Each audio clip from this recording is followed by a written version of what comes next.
All right, recording. Okay, perfect. Thank you so much. All right, good morning again, everyone. Thank you for joining us today for our Designing Your Migrated course session. I'm joined today with Chad Harris.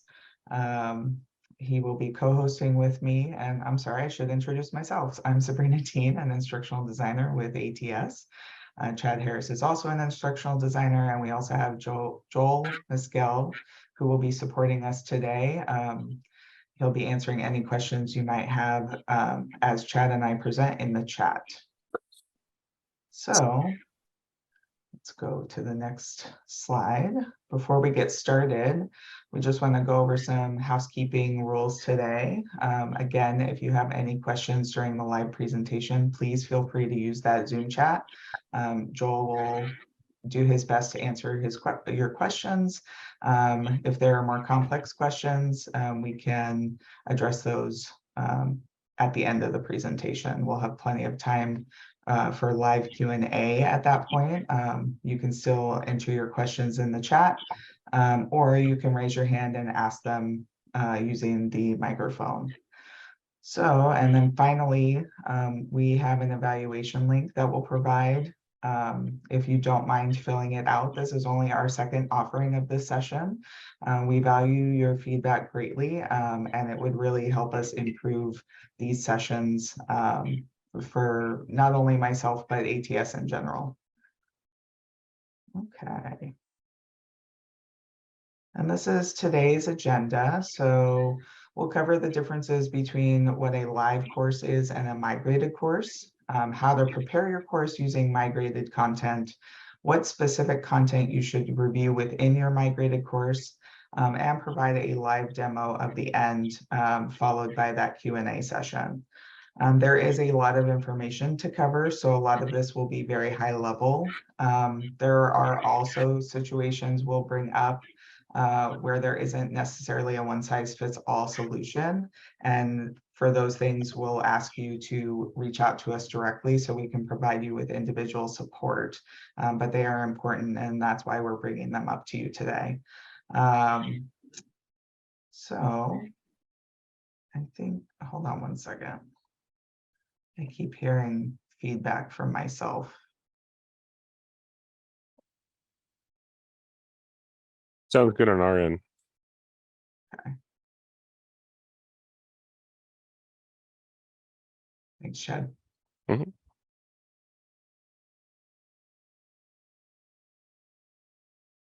Okay, so at this point, I'll hand it over to Chad to go over the next few sections of our session.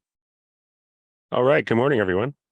So we'll start off comparing live courses with migrated courses as you first logged into your dashboard on Canvas. So, and if you're already logged in, you'll notice on your dashboard, live courses. I'll start with the live courses. Live courses are designated by the term notation underneath the title. So you can see the gold box right there that says Fall 2023. Live courses will contain all the students registered for that term. Live courses, sometimes we call these shells, do not have content until you copy that content from a previous term. So in other words, they're an empty shell until you put content in them. Canvas gives the instructor that control for every new term. So you will need to copy content into a new live course shells for every upcoming term. Note the publish button at the top left of the course icon. Students will not be able to enter the course until you publish. This is also in your control as the instructor. So if you've not taught in Canvas until now, you may also see empty live course shells from Fall 22 and Spring 23. These were automatically created back during those terms, and you can ignore them if you weren't teaching in Canvas at that point. They have no content in them, but keep this in mind when you copy your content that was migrated from BeachBoard. And we'll show you that a little bit later. So now we look at where your BeachBoard content was migrated to on the next slide. So all the content from your BeachBoard courses were migrated into a term in Canvas called BeachBoard migration. Again, you see the gold box notation there. Note the term notation below the course title. This is not a live term like we just showed you on the last slide, so they will never have students in them. They also do not contain any student data, such as assignment submissions, grades, discussion posts, quiz attempts, etc. They just contain all the content from the BeachBoard version of your course. So keep in mind that although most, if not all of your content was migrated, occasionally there may be items that did not migrate successfully, or they may look different. So we'll go over this in more detail as we go along. All right, go to the next slide. So now that you've determined which courses are migrated, it's time to prepare yourself to use your migrated course content. First, we highly recommend requesting a development or dev course if your live course is not yet available. You can request this from our Canvas LMS team using this form that we will put in the Zoom chat. Thank you. Once your dev shell is ready, or if you already have access to your live shell, we recommend copying your migrated content into one of these. The reason for this is that it preserves your migrated course in the state that you taught it in for that specific semester. However, this is just our recommendation, and you may modify your migrated course if you wish. We will demo how to copy a course towards the end of this presentation. Next, you will need to review all of your migrated content and make modifications as needed. So next, we'll be covering some specific areas of your migrated course that we recommend that you review first. Next slide. All right, so here are the areas we'll be covering in terms of reviewing your migrated content. This has been selected based off of various instructional design consultations, and what we found from experience would be the most useful for this session. Today, we'll go over announcements, assignments, modules, quiz question types, question banks, and rubrics. All right, these are all the items that may need some adjustment from your migrated version. Okay, go to the next slide. So starting with announcements, this Canvas tool is the equivalent of the news item feature from BeachBoard. It's located in the course navigation menu and straightforward to edit if you need to update these for next semester. Next slide. After entering the announcements area, click on the title of the announcement. Once the announcement loads, you will see the options menu or the three dots in the upper right-hand corner to get to the edit option. Sometimes we call those dots kebabs. Next slide. Next, you click on the edit to be able to make any necessary adjustments to your announcement, including setting up a release date for when the announcement gets posted to your students in the course. Moving into modules, this is the equivalent of the content area in BeachBoard. Here you can add links to pages, files, assignments, quizzes, discussion boards, and more within this module area. In general, the module area should look very similar to how you had content set up in BeachBoard. Next slide. So click on the title of any module item to review the content within and make edits as needed. Also make sure to check for any broken links or images as you check each item. Now I'll hand the reins back to Sabrina. Awesome. Thanks, Chad. Okay, so let's discuss assignments. So assignments are basically the equivalent of Dropbox in BeachBoard. You will create an assignment for anything you would not use the discussion or quiz tool for. For example, to have students submit papers or to have a grade item in the gradebook, that is what you would use assignments for. Similar to the last two, you will want to review these for accuracy. So any of those grade items or Dropbox assignments that were migrated over, you'll find them in this assignments area. And then what that area looks like, when you click on that assignments area, you'll notice Canvas also lists discussions and quizzes here, as indicated by the icons. So you'll see the first two assignments. So the text entry assignment and the individual assignment, they have a paper icon with a pencil. That's how you know it's what you would think of as the Dropbox assignment. There's a rocket ship that indicates that that is a quiz. And then for discussions, it has the icon that looks like two speech bubbles. So all of those are culminated under the assignments area if they are graded items. So,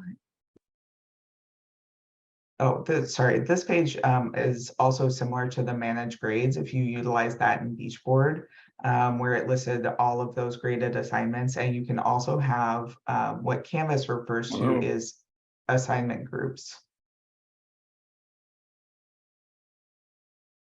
And so those assignment groups are the equivalent of what were categories in BeachBoard. So if you use weighted grading, you can also do that from this area in Canvas. I highly recommend reviewing our Canvas gradebook and speed grader session. I don't think we have any live sessions coming up, but Joel, if you could put in the live events and workshops link, you can locate that session and review the recording. That will go into much more detail on how to properly set up your gradebook, assignments, etc.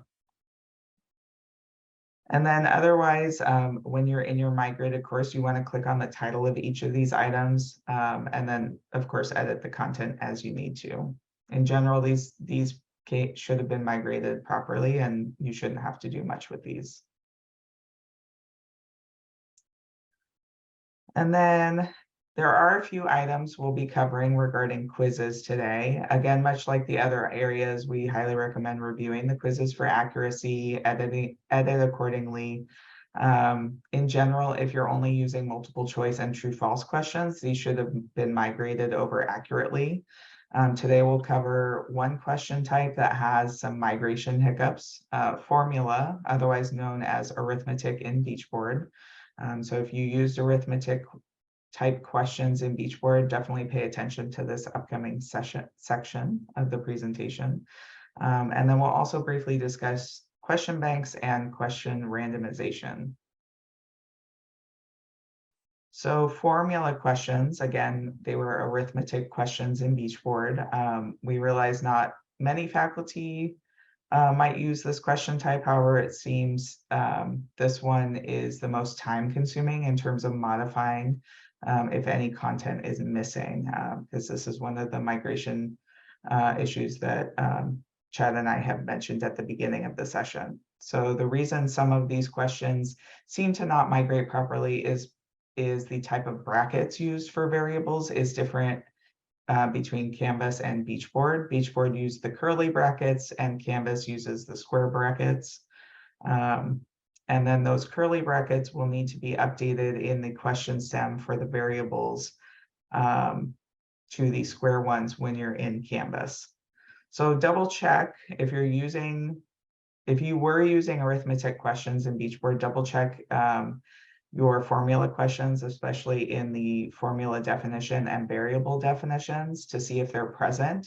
If they're missing, definitely contact our department and we'll work with you individually to update those questions as they should be built in Canvas. And then for question banks, there are several nuances we've noticed with these. Question banks may become disconnected from the quiz in the course after they've been migrated. If you notice those connections are missing, you'll need to relink those. There are two ways you can do this, by either creating question groups in your quiz and linking it to a question bank, or by finding the questions in a question bank and adding them as needed to your quiz. We'll then put both resources in the chat for your reference. So one on finding questions in a question bank, and the other is how to create a quiz with a question group linked to a question bank. So those are very useful guides. Again, if you need assistance with that, don't hesitate to reach out. We'll share our contact information at the end. And then note that subfolders for question banks do not exist in Canvas. So if you use subfolders in BeachBoard, double check those migrated courses and see if anything is missing. Again, if it is missing, please reach out to us and we'll investigate further. And then lastly, question banks may also be turned into quizzes. So during the migration process, instead of being properly migrated as a question bank, it turned it into a quiz This issue is quite rare though, so if you discover it's happened, let us know and we'll work with you on a solution.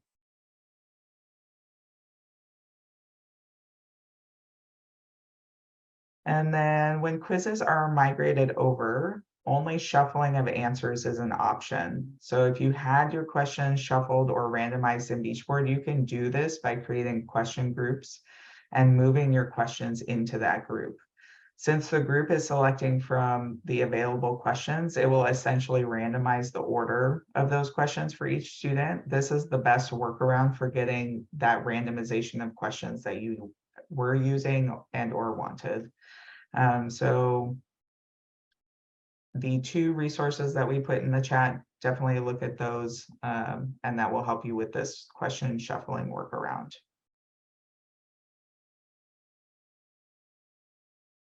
Okay, and then lastly, we'll briefly discuss rubrics. So we have noticed when rubrics come over from BeachBoard, there are times where the criteria descriptions and points are not aligned properly, and the points might even be incorrect.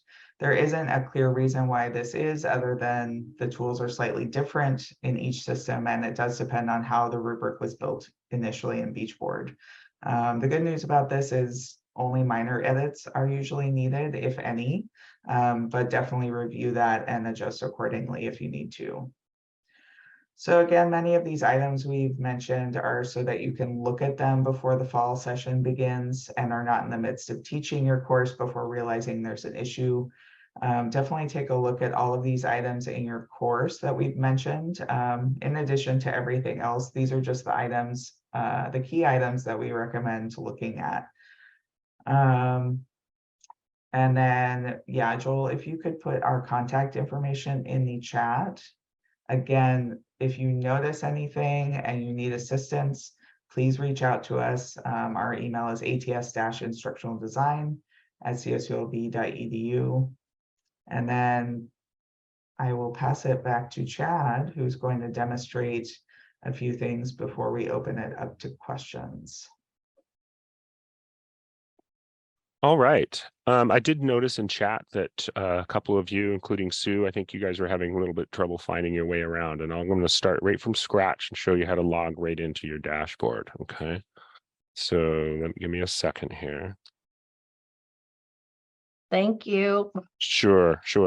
Sorry you were a little bit lost. We wanted to kind of get through the slides first, but if you can see my dashboard here, I'm going to actually start. So to get into your Canvas course, you want to start by logging into your SSO account. And then find the Canvas chiclet, which looks just like this. Right here on the left, right here. And once you find that, if you click on it, and if this is the first time you've ever clicked on this, it'll go straight to your account in Canvas. So go ahead and click on that.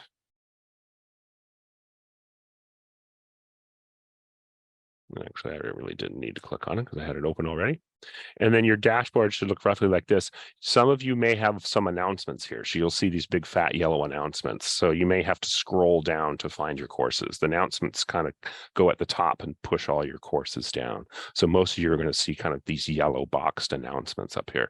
But just scroll all the way down, and then you'll see the course icons here. And first of all, is anybody still lost or having trouble getting to this point before I move on? I'm there. Thank you so much. Perfect.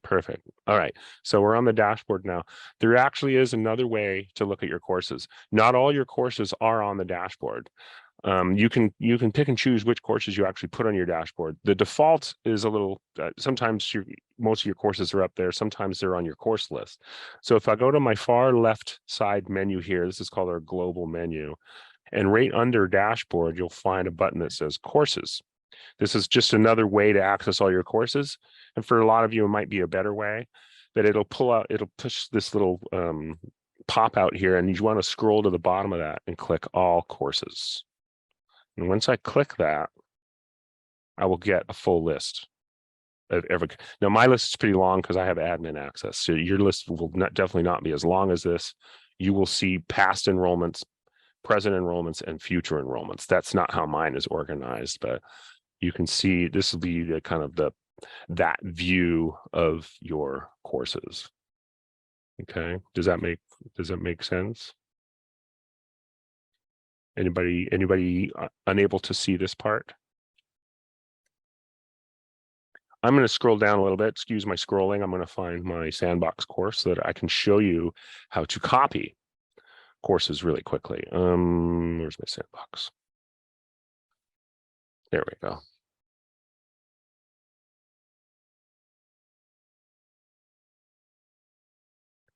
Once I'm in a course, it's very easy to copy content from your migrated term. And I wanted to show you how to do that really quick because I wanted to point out just to make sure that you're importing from the right term. So if I go to any home page, my home page is set for a specific page. Your home page will probably be defaulting to your module page, which looks like this, right? But also, it should also say home. So I'll go to my home page, and from the home page on the very far right here, you see I'm circling my cursor here, you'll see an import existing content button. And once you click that, again, Canvas gives the instructor the power to do all this, and it's fairly easy to do. You'll see once I click into that import existing content, I'll see a drop down here. And this content type dropdown gives you several options.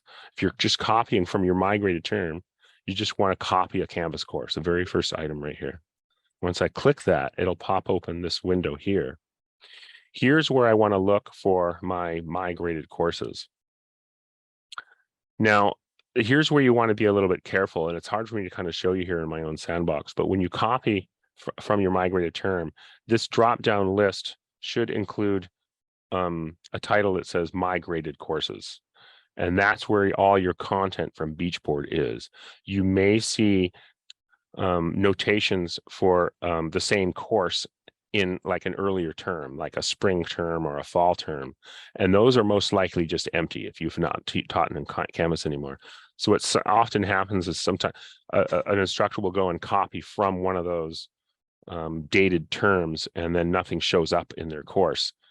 That's mainly because you didn't choose the migrated term, you chose a live term. So just make sure you're choosing from the migrated term.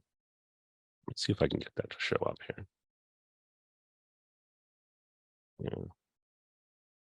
Yeah, mine looks so different than you guys's. But anyway,